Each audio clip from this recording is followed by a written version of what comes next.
नमस्कार मित्रों, मैं आज आपको श्री रामधारी से दिनकर की कविता स्वर्ग बना सकते हैं के अर्थ को बताऊंगी। लेकिन उससे पहले श्री रामधारी से दिनकर जो राष्ट्र कवि हैं, उनके जीवन के बारे में जानना अत्यंत आवश्यक है, क्योंकि उनका जीवन बहुत ही प्रेरणादायी रहा। किन विषम परिस्थितियों में उन्होंने शिक्षा ग्रहण की और किन किन महत्वपूर्ण पदों को उन्होंने धारण किया, उसे महिमान्वित किया, कौन कौन सी उनकी महत्वपूर्ण रचनाएं हैं, इसके बारे में जानना आवश्यक है। तो कविता के अर्थ को समझने से पहले हम लोग दिनकर जी की जीवनी को समझें। लोकप्रिय रामधारी से दिनकर जी का जन्म 23 सितंबर 1908 को बिहार के बेगूसराय जिले के सिमरिया गांव में एक कृषक परिवार में हुआ था। बचपन इनका संघर्षमय रहा, जहां स्कूल जाने के लिए पैदल चलकर गंगा घाट जाना पड़ता था और फिर गंगा के पार उतरकर पैदल चलना पड़ता था। श्री रामधारी से दिनकर पटना विश्वविद्यालय से बीए की परीक्षा पास करने के बाद आजीविका के लिए पहले अध्यापक बने, फिर बिहार सरकार में सब रजिस्ट्रार की नौकरी की। अंग्रेज सरकार के युद्ध प्रचार विभाग में रहे और उनके खिलाफ ही कविताएं लिखते रहे। आजादी के बाद मुजफ्फरपुर कॉलेज में हिंदी के विभागाध्यक्ष बनकर गए। 1992 में उन्होंने राज्यसभा के लिए चुनाव लड़ा और चुनाव जीत गए, जहां 2 कार्यकालों तक उन्होंने संसद सदस्य के रूप में अपना योगदान दिया। उसके उपरांत वे भागलपुर विश्वविद्यालय के उप कुलपति नियुक्त किए गए और इसके 1 वर्ष के बाद ही भारत सरकार ने उन्हें अपना हिंदी सलाहकार नियुक्त करके उन्हें दिल्ली बुला लिया। इनकी रचनाओं में ओज, विद्रोह और आक्रोश के स्वर गुंजित दिखाई देते हैं। इतना ही नहीं, इनकी रचनाओं में कोमल श्रृंगारिक भावना भी दृष्टिगोचर होती है।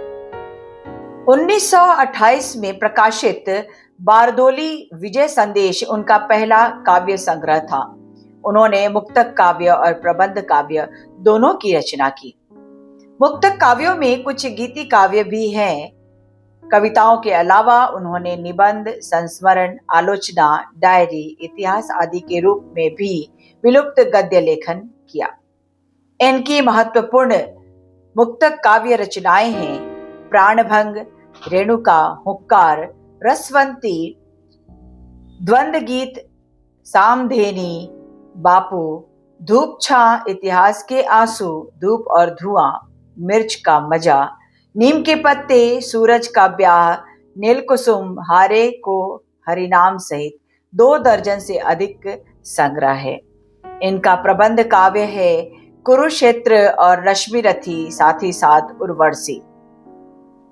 राष्ट्रकवि रामधारी से दिनकर को संस्कृति के 4 अध्याय पुस्तक के लिए साहित्य अकादमी पुरस्कार से और काव्य कृति उर्वशी के लिए ज्ञानपीठ पुरस्कार से सम्मानित किया गया। भारत सरकार ने उन्हें पद्म भूषण से भी अलंकृत किया। राष्ट्रकवि रामधारी से दिनकर को ननुआ नाम से भी जाना जाता है। उनके हृदय में बचपन से ही उच्च रचनाकार की आत्मा वास करती थी। आगे चलकर भारतीय राजनीति और साहित्य जगत को जोड़ने वाला एक ऐसा कवि वे बने जिनके शब्दों के तलवार ने अंग्रेजों के होश उड़ा दिए। रामधारी से दिनकर ऐसे कालजयी कवियों में हैं जो देश के हर तबके के नागरिकों को ऊर्जा से भर देते हैं। बात चाहे विद्रोह की हो या फिर क्रांति की या श्रृंगार की या प्रेम की, रामधारी से दिनकर साहित्य के सभी विधाओं में निपुण रहे हैं। इसलिए इन्हें राष्ट्र कवि के नाम से भी जाना जाता है। रामधारी से दिनकर केवल एक कवि ही नहीं थे, बल्कि एक राष्ट्रभक्त भी थे। दिनकर जी की भाषा शैली। दिनकर जी की भाषा शैली और शिल्प निजी है, यानी उनके काव्य या साहित्य लिखने का जो तरीका है उनका अपना है। इनकी भाषा उत्कृष्ट खड़ी बोली है, ओज, माधुर्य एवं प्रसाद गुण से युक्त है। मित्रों, आप अब समझोगे कि गुण क्या होता है।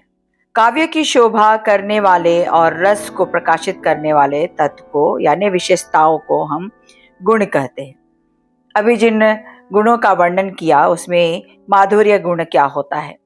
जब किसी काव्य को, किसी कविता को हम पढ़ते हैं, उसे सुनते हैं और हृदय में मधुरता का संचार होता है, प्रेम का संचार होता है, कोमल भावनाएं जगती है, तो वह माधुर्य गुण होता है। यह विशेष रूप से श्रृंगार, शांत एवं करुण रस में पाया जाता है। बच्चों, रस जो होता है, इसके बिना काव्य और साहित्य की रचना होती ही नहीं है। रस स्वाद होता है, एक तरह से जैसे हम फल खाते हैं तो हमें स्वाद मिलता है, मीठा खट्टा, वैसे ही जब काव्य पढ़ते हैं, साहित्य पढ़ते हैं, तो हमें जो अनुभूति होती है उसे ही हम रस कहते हैं। ओज गुण क्या होता है? ओज का शाब्दिक अर्थ होता है कि काव्य को पढ़ने या सुनने से हृदय में उमंग और उत्साह का संचार होता है, उसे हम ओज गुण कहते हैं। या प्राय वीर, रौद्र, बिभत्स, भयानक रस की कविताओं में पाया जाता है। प्रसाद गुण का शाब्दिक अर्थ होता है निर्मलता, प्रसन्नता। जिस काव्य को पढ़ने या सुनने से हृदय या मन खिल उठता है, खुश हो जाता है, हृदय में शांति का आभास होता है, उसे प्रसाद गुण कहते हैं। इन गुणों के कारण काव्य सरल, सुबोध, जिसे अच्छी तरह से समझा जा सके, और सुग्राह्य, जिसे आसानी से ग्रहण किया जा सके, वैसा बन जाता है। यह सभी रस काव्यों में पाए जाते हैं। बिना रस के काव्य की संरचना व्यर्थ हो जाती है। रौद्र और वीर रस की प्रधानता है। रस एवं भाव की दृष्टि से दिनकर जी की रचनाएं अत्यंत समृद्ध और प्रभावशाली हैं। इनकी रचनाएं कायरों में भी जोश भरने का सामर्थ्य रखती है, जैसा कि स्वतंत्रता संग्राम में देखने को मिला था कि भारतीय जब हतोत्साहित हो गए थे, निर्जीव हो गए थे, उम्मीद छोड़ दिए थे, तब दिनकर जी की कविताओं ने उनके जीवन में आशा का संचार किया, उम्मीदें जगाई और स्वतंत्रता की लहर उनमें दौड़ी और वे स्वतंत्रता के लड़ाई के लिए तत्पर हो गए। स्वर्ग बना सकते हैं कविता का उद्देश्य। दिनकर जी की कविता का मूल स्वर है क्रांति। यह स्वर इनकी प्रमुख रचनाओं कुरुक्षेत्र, रश्मिरथी, हुंकार और परशुराम की प्रतिज्ञा में स्पष्ट सुनाई पड़ती है। जनमानस में नवीन चेतना उत्पन्न करना, युवकों को जागृत करना तथा देश के लिए सर्वस्व समर्पित कर देना ही इनकी कविता का प्रधान उद्देश्य रहा है। संपन्नता साधन किसी जीव विशेष के लिए नहीं है। इस कविता का मूल स्वर है, मूल उद्देश्य है यह बताना कि संपन्नता साधन किसी जीव विशेष, किसी एक की नहीं होती है। शांति की स्थापना के लिए हमें समानता एवं न्याय की भावना से प्रेरित होकर कार्य करना चाहिए। समानता, न्याय मतलब सबको जरूरतानुसार उनकी चीजें मिलनी चाहिए। यदि स्नेह से समानता और न्याय की स्थापना हो तो साधनों की कमी नहीं हो सकती। यानी कि जितने भी संसाधन हमारे प्रकृति ने हमें दिए हैं, ईश्वर ने हमें दिए हैं, वह सभी मनुष्य जाति के लिए पर्याप्त होगा। पात्र परिचय। स्वर्ग बना सकते हैं कविता में जो कुरुक्षेत्र का एक अंश है, जिसमें दिनकर जी ने उस महाभारत के उस घटना का, उस खंड का वर्णन किया है जिसमें युधिष्ठिर युद्ध जीतने के बाद हतोत्साहित होता है।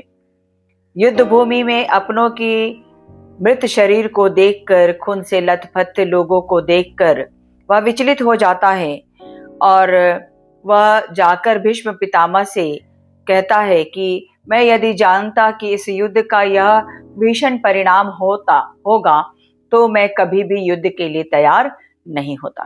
मैं अपनों के शव पर बैठकर कैसे राज कर सकता हूँ, यह विजय हमें कैसे रास आ सकती है। इससे तो अच्छा था कि मैं वनवासी ही हो जाता। तो वह कारण जानना चाहता है कि इस तरह की लड़ाइयाँ संसार में क्यों हो रही है। तो स्वर्ग बना सकते हैं कविता कुरुक्षेत्र का एक अंश है, जिसमें धर्मराज और भीष्म पितामह के बीच वार्तालाप हो रही है।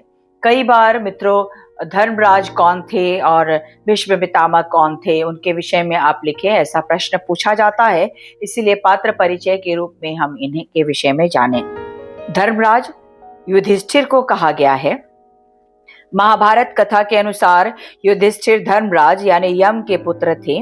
ये सत्यवादी, धर्मपरायण तथा नीतिपूर्ण महान शासकों में से थे। इनके पिता पांडु तथा माता कुंती थी। भीष्म पितामह महाभारत के एक प्रमुख पात्र थे। इन्हें गंगापुत्र, देवव्रत, गांगेय, पितामह, नदीन, शांतनु, गौरांग, कुरुश्रेष्ठ के नाम से भी जाना जाता है। महाराज शांतनु तथा देवनदी गंगा की 8वीं संतान थे और इनका मूल नाम देवव्रत था। भीष्म ने अपने पिता शांतनु का सत्यवती से विवाह करवाने के लिए आजीवन ब्रह्मचर्य का भीषण प्रतिज्ञा ले लिया। ब्रह्मचर्य क्या होता है?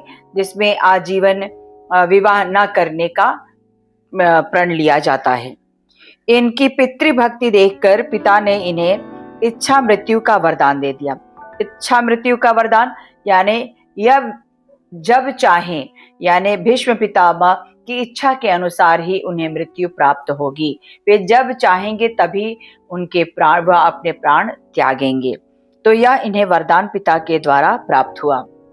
अपनी इसी प्रतिज्ञा के कारण ये सदैव हस्तिनापुर के संरक्षक बने रहे। न चाहते हुए भी हस्तिनापुर की तरफ से, यानी कि कौरवों की तरफ से उन्हें युद्ध करना पड़ा, क्योंकि हस्तिनापुर का सिंहासन कौरवों के हाथ में था, धृतराष्ट्र के हाथ में था। तो ये उस पद से बंधे हुए थे प्रतिज्ञा से, इसीलिए न चाह कर भी वे कौरवों के पक्ष में लड़ रहे थे। सदैव हस्तिनापुर के संरक्षक बने और इन्हें कई नामों से जाना गया। जो महत्वपूर्ण प्रश्न पूछा जाता है कि भीष्म पितामह को किन किन नामों से जाना जाता है।